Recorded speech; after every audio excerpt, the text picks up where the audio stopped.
Bom, sejam muito bem-vindos a mais uma análise. Hoje, como profissional de saúde, eu convido todo mundo que está acompanhando a vestir o jaleco comigo para a gente fazer um diagnóstico completo de um fenômeno que é, no mínimo, fascinante. A gente vai entender como um único mecanismo biológico está reescrevendo não só a fisiologia humana, mas a própria estrutura da economia global. O que começou ali estritamente no consultório para tratar doenças bem específicas acabou saindo desse nicho e agora está alterando o comportamento de populações inteiras. Para a gente ter uma dimensão real da escala clínica e econômica de tudo isso, olha só esse número. Mais de 45 milhões de pessoas no mundo todo já estão utilizando tratamentos baseados nessa via metabólica. Do ponto de vista médico, é uma intervenção simultânea massiva. A gente não está falando de um pequeno grupo de testes, tá? São populações do tamanho de países inteiros adotando um padrão bioquímico totalmente novo. Mas afinal, o que exatamente está no centro dessa revolução toda? A resposta é o GLP-1. E é super importante a gente desmistificar uma coisa. Ele não é uma invenção mirabolante feita no laboratório, não. É um hormônio natural. Ele é basicamente o método biológico padrão que o nosso corpo já usa para avisar que a gente comeu o suficiente. É literalmente o mensageiro da saciedade. A viagem desse hormônio no nosso corpo é brilhante e super simples de entender. Tudo começa lá no fim de uma refeição, quando o intestino libera o hormônio. Aí ele pega uma carona na corrente sanguínea e uns 20 minutos depois bate lá no cérebro dizendo: "Opa, pode parar de comer". O grande desafio clínico que a gente vê no dia a dia é que em pacientes com obesidade ou diabetes tipo 2, esse sistema dá umas falhas. O sinal chega fraco, chega muito tarde ou simplesmente é ignorado pelo corpo. E é aí que entra a grande virada de chave, a semaglutida. A indústria farmacêutica conseguiu criar uma molécula artificial que simplesmente imita e amplifica esse nosso GLP-1 natural, só que com uma potência absurda. Então, em vez daquela sensação passageira de que você está satisfeito, o medicamento prolonga esse sinal artificialmente. Ele meio que trava o botão da saciedade, mantendo o apetite suprimido de forma contínua por uma semana inteira, com uma única aplicação. E o resultado disso lá na prática clínica é brutal. Os estudos mostram que os pacientes têm uma queda de 40% a 50% no consumo calórico total diário. Pensa bem, é cortar a ingestão de comida quase pela metade. É uma mudança de comportamento gigantesca, induzida quimicamente e que entrega uma perda de peso corporal muito, mas muito superior aos tratamentos médicos mais antigos. Mas é claro que nem tudo é perfeito e a gente precisa entrar no nosso alerta clínico. Os perigos do uso sem supervisão. Como médico, é absolutamente meu dever soar um alarme bem alto aqui. Essa febre de usar a medicação por pura estética e vaidade está gerando um perigo clínico gigantesco chamado sarcopenia.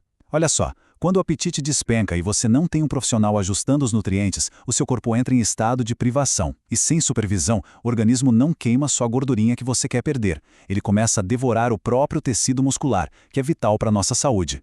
As consequências dessa negligência são sérias demais. A gente está falando de esgotamento de proteínas, de minerais essenciais, o que com certeza vai aumentar muitos casos de osteoporose lá na frente. E detalhe, a evolução não perdoa, tá? O nosso corpo foi programado para estocar energia. Quando você impõe uma fome química brutal, o organismo entra em modo de sobrevivência. Ele desacelera o metabolismo de um jeito perigoso, num baita efeito rebote, tentando recuperar desesperadamente tudo que perdeu. Então, o grande ponto aqui é entender a linha fina entre o avanço médico e a pura irresponsabilidade. Com acompanhamento direitinho, esse medicamento é um marco histórico. Ele ajuda a proteger o coração e diminui o risco de infartos. Mas do outro lado da moeda, o uso na loucura, sem supervisão, transforma uma inovação fantástica numa máquina de perda muscular e sofrimento para o metabolismo. Mudando um pouquinho de assunto, vamos analisar os sintomas sistêmicos e o impacto disso tudo nas indústrias globais. Tirando a lente do consultório e colocando na macroeconomia. Imagina só, suprimir o apetite de milhões de pessoas quimicamente cria um verdadeiro terremoto no mercado. Para vocês terem ideia, quem usa a medicação reduz o consumo de sobremesas em, pasmem, 84%. A química do remédio corta aquele sistema de recompensa no cérebro. Então aquela vontade louca de comer um doce cheio de açúcar simplesmente despenca. Do ponto de vista preventivo na saúde, sensacional, mas corporativamente, é um sangramento financeiro para o setor de alimentos e bebidas. Para vocês verem, as vendas de ultraprocessados já caíram cerca de 6%.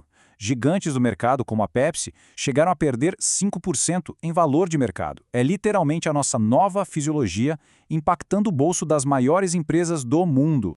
E honestamente, o futuro parece ainda mais tenso para eles. A previsão é que a indústria de alimentos, lá nos Estados Unidos, deixe de faturar cerca de 48 bilhões de dólares por ano na próxima década. É muito dinheiro que simplesmente vai sumir de circulação. Tudo porque o novo perfil biológico desse consumidor não tem mais desejo nenhum de comer produtos ultraprocessados. E com um rombo desse tamanho a caminho, reestruturar o negócio vira questão de sobrevivência, né? Grandes líderes do fast food já estão percebendo que aquele modelo antigo de empurrar um monte de caloria vazia está com os dias contados. Eles estão tendo que correr atrás do prejuízo e focar em cardápios com mais proteína. Afinal, esse novo consumidor come menos e, por causa daquele risco de perder músculo, que a gente comentou, precisa se nutrir com muito mais qualidade. Mas olha que loucura, os efeitos vão muito além da prateleira do supermercado. Chegam até em setores que você nem imagina, tipo a aviação. Pensa comigo, se os passageiros emagrecerem uma média de 4,5 kg, os aviões vão decolar mais leves. E na ponta do lápis, isso daria uma economia de 80 milhões de dólares por ano em combustível de aviação. É o impacto de uma molécula sacudindo a logística global. E qual é o prognóstico para a gente? Vamos mergulhar agora no contexto brasileiro. Trazendo a nossa análise aqui para o Brasil, a gente está exatamente num ponto de virada histórico. O relógio está correndo. Com as decisões já encaminhadas nas esferras superiores, incluindo o STF, a quebra da patente da semaglutida no país está logo ali. Assim que essa patente vencer, a expectativa é que a Anvisa libere a produção para os laboratórios de genéricos, e isso, pessoal, vai redesenhar totalmente o nosso cenário farmacêutico. Com a entrada dos genéricos e biosimilares, a gente está falando de uma queda de preço de até 60%. É cortar o custo mais do que pela metade. Isso significa democratizar radicalmente o acesso. O tratamento vai chegar a uma camada imensa da população que antes nem sonhava em pagar por isso. Mas, de novo, esse acesso precisa vir com muita cautela médica. De um lado, é maravilhoso, um alívio absurdo para o SUS. Menos casos graves de diabetes tipo 2, menos internações. Só que, do lado sombrio da coisa, a gente já vê crescer um mercado clandestino super perigoso de canetas manipuladas e fórmulas falsas. Isso coloca milhares de pessoas em risco iminente de ter complicações severas, como a pancreatite química, que pode ser fatal.